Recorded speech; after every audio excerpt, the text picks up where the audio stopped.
चेहरा कौन होगा सीएम का? आप होंगी चेहरा, कौन होगा चेहरा सीएम? देखिए, मैंने आपको ये कहा है कि पहले जो मेरे को हाईकमांड ने ड्यूटी दी, उन्होंने कहा आप उपचुनाव में मैदान में उतरे, वो मैंने बड़ी निष्ठा से ईमानदारी से उस काम को किया और उसमें जीत हासिल की। जबकि विपरीत परिस्थिति थी, बीजेपी की सरकार केंद्र में, बीजेपी की सरकार हिमाचल प्रदेश में और मुख्यमंत्री मंडी से, उस स्थिति में मैंने वो चुनाव जीता, जिसके लिए मैं हाईकमांड का बहुत बहुत धन्यवाद करती हूँ। दूसरी, उन्होंने जिम्मेवारी मुझे प्रदेश अध्यक्ष बनाकर भेजा और उसके तहत मैंने पूरे हिमाचल प्रदेश का दौरा किया और जो बात हम सब अपने लोगों से करना चाहते थे, जो संदेश देना चाहते थे, वो मैंने हर 68 के 68 हलकों में जाकर दिया। तो आगे भी जो हाईकमांड मुझे जिम्मेवारी देगा उसको निभाने का। चंडीगढ़ बुलाया गया, क्या कोई डर है अभी भी कांग्रेस पार्टी को? बिल्कुल नहीं, बिल्कुल नहीं, कोई डर नहीं है। आखिरकार कहीं तो हमको बैठ के बात करनी है, कहीं तो हमको कोई निर्णय पर आना है। उसके लिए हम शिमला बैठे, चंडीगढ़ बैठे, कहीं ना कहीं बैठ के बात करेंगे। ये कोई डर की बात नहीं है। मैंडेट दिया है लोगों ने, जिता कर भेजा है हम लोगों को, तो इसमें डरने की क्या बात है? क्या डरने की बात है? रायपुर और जयपुर की बात हो रही है कि विधायकों को no no, not at all, not at all, ऐसा कुछ नहीं होगा। हमारे पास हिमाचल प्रदेश में बहुत सारी जगहें हैं जहां हम बैठ सकते हैं, बातचीत कर सकते हैं। अगर लोगों को आने में दिक्कत हो, हम चंडीगढ़ भी बैठ सकते हैं, वहां भी बैठ सकते हैं। अहम क्या वजह रही जो जनता ने इतना मैंडेट दिया कांग्रेस को? पेंशन स्कीम या और क्या क्या मुद्दे रहे? बहुत सी बातें हैं, जिसका जैसे ओपीएस हमने दिया, महिलाओं को हमने कहा कि हम 1500 महिलाओं को हर माह देंगे और युवाओं को हमने रोजगार देने की बात की है। और इसी तरह से जो हमारी योजना थी, मैनिफेस्टो में जो जो हमने बातें कही है, उससे लोग बहुत खुश थे।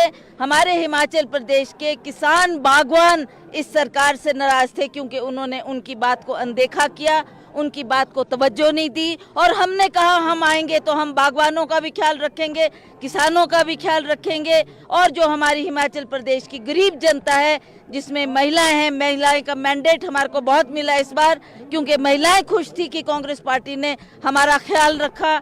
और युवाओं को हमने रोजगार देने की बात की और युवाओं को हमने रोजगार देने की बात की और युवाओं ने भी इस काम को बहुत बेहतरीन तरीके से किया। हमारे प्रभारी शुक्ला जी रहे, शुक्ला जी ने भी एक बहुत बड़ी भूमिका हमारे हिमाचल प्रदेश में निभाई है। हमारी हर तरीके से उन्होंने मदद की है। हाँ, जो हमने उनको कहा, उन्होंने उस बात को जहन में लिया और उस काम को किया, जिसके लिए हम हाईकमांड का आभार प्रकट करते हैं कि आपने शुक्ला जी को भेजकर यहाँ पर हमारी बहुत मदद की। प्रतिभा जी, एक बार और क्लियर कर दीजिए, क्योंकि र्यूमर चल रही है कि आपके विधायक क्या कहीं जा रहे हैं, क्या डर है कि बीजेपी किसी तरीके से आपका काम खराब कर सकती है? नहीं, आप मुझे बताओ क्यों जाएंगे? हाँ, नहीं, ये they are elected, they have won the elections, कहीं नहीं जा रहे हैं? कहीं क्यों जाएंगे? कहीं क्यों जाएंगे? कोई डर नहीं है कांग्रेस नहीं, को? नॉट एट ऑल, सरकार नॉट बना रही एट है ऑल। कांग्रेस? ये एंटी डिफेक्शन में आ जाएगा, दोबारा इलेक्शन करना पड़ेगा। They also know this, so they will not do it, they will not do it. जो जीत कर आए वो हमारे साथ ही रहेंगे और हमारा फुल मैंडेट है and we will form the government. और कौन होगा सीएम? क्योंकि आप ये बार बार कह रहे हैं कि वीरभद्र का ही मॉडल है और एक चुनौती वाली सीट आपको दी गई। आपने बड़ा कैंपेनिंग अच्छा किया, आप हैं उस रेस में, आपको जनता क्या स्वीकार कर रही है सीएम के तौर पर? देखिए, मैं आपको सही तरीके से बोल रही हूँ कि वीरभद्र सिंह जी का नाम हम नजरअंदाज नहीं कर सकते। हमने इलेक्शन में भी ग्राउंड स्तर पे भी जाकर जो वोट मांगे हैं, वीरभद्र सिंह के किए हुए काम, उनका नाम वही चला इस इलेक्शन में और लोगों ने आखिरी श्रद्धांजलि के तौर पर हमको वोट दिया है। इस बात को हम निगलेक्ट नहीं कर सकते। जहां तक सीएम की बात है, that is for the high command. Thank you. क्या?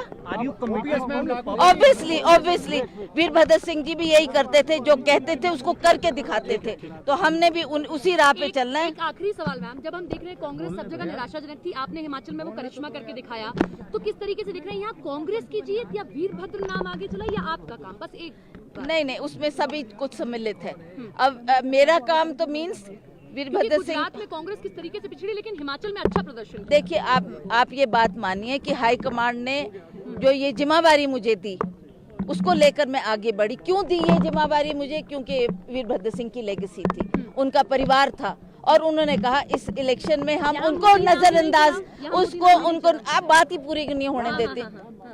तो मैं ये कह रही थी कि उनके नाम को हम नजरअंदाज नहीं कर सकते। मोदी फैक्टर क्या चला, मोदी जी कितनी बार आए, did he make any dent?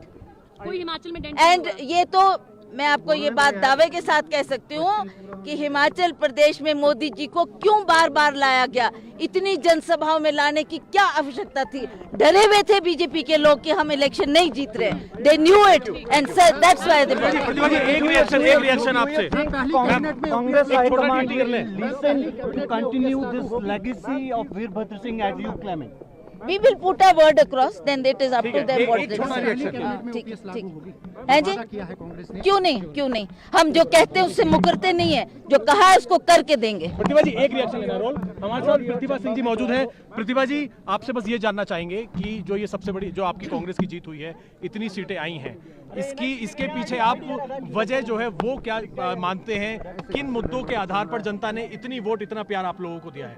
देखिए सबसे बड़ी बात तो ये है कि इस चुनाव में प्लीज एक सेकंड जी, इस चुनाव में जो देखने को मिला, जो लोगों के दिल में एक बहुत गुस्सा था, नाराजगी थी भारतीय जनता पार्टी की प्रति, क्योंकि उन्होंने सरकार में रहते हुए ना लोगों की महंगाई कम करने की बात की, ना रोजगार देने की बात की, और ना ही किसान बागवानों की जो आवाज थी उसको सुना। ये एक कारण था। दूसरा कारण हमने ओपीएस की बात की। हमने कहा कि ओल्ड पेंशन स्कीम मिलनी चाहिए जिन लोगों ने अपना जीवन का अधिकतर में सरकारी इसमें काम करते हुए बिताया, तो जब वो रिटायर हो जाते उनको हम पेंशन तक नहीं दे रहे। ये एक उनकी बहुत जायज मांग थी और हमने कहा हम आएंगे तो आपको ओपीएस भी लागू करके देंगे। विधायकों को चंडीगढ़ बुलाया गया है। राजीव शुक्ला जी का भी ये बयान आया कि विधायकों को चंडीगढ़ बुलाया गया है। क्या कोई अभी भी इस तरीके की बात है कि खतरा हो सकता है? ओहो यार, आप समझते नहीं है, कोई खतरे के लिए थोड़ा नहीं इकट्ठे हो रहे हैं। हमने जितने जीत कर आए, उन्होंने भी कहीं ना कहीं बैठ के बात करनी है, उनका व्यू भी लेना है, उनकी राय भी लेनी है कि क्या होना चाहिए। उसके लिए भी सिर्फ आप आज जा रही हैं? आप भी लेट अस सी। नो ना, आज क्यों जा रही है? आज तो वो सारे जिन जीत के आए वो अपने अपने क्षेत्र में जश्न मना रहे होंगे, उनके वर्कर्स जश्न मना रहे होंगे। जब वो उससे फारिग हो जाएंगे तब हम सोचेंगे कि हमने कहाँ इकट्ठे होना है, कहाँ बातचीत करनी है, कहाँ अपनी बात को हमने हाईकमांड। एक आखिरी सवाल, आप मुख्यमंत्री का चेहरा होंगी क्योंकि यहाँ की जनता ये कह रही है कि जो होली ये लॉज है यहीं से वो सीएम पद देखना चाहते हैं का चेहरा। आप इस पर क्या, आपने जो समर्थक है उनको क्या कहना चाहिए? देखिए, जो समर्थक है उनकी भावना है, इस भावना को नजरअंदाज नहीं किया जा सकता। हाईकमांड भी इस बात को जानती है और हमारे विधायक लोग भी इस बात को जानते हैं। It is for up to them कि क्या लोगों की भावनाओं का कदर किया जाएगा या नहीं। That is for the. Rahul Gandhi, Sonia Gandhi से कोई बातचीत हुई इस मैंडेट के बाद? बिल्कुल हुई, बिल्कुल। I had gone in the Bharat जोड़ो यात्रा। वहां पर भी मैंने राहुल जी को बोला कि Rahul ji, we are winning Himachal Pradesh. So he says, congratulations, I'll also come to celebrate. And then secondly, Priyanka ji was here. She spent such a lot of time in Himachal Pradesh and she conducted so many meetings जिसका हमारे को कांग्रेस को बहुत बड़ा benefit मिला है। और गांधी परिवार ने सदा हिमाचल प्रदेश के उत्थान और विकास के लिए जो काम किया है वो लोग जानते हैं और भली भांति उस बात को याद करते हुए वो सदा उस परिवार का आदर और सत्कार। आखिरी सवाल, गुजरात चुनाव पर कुछ कहना चाहेंगे? नहीं।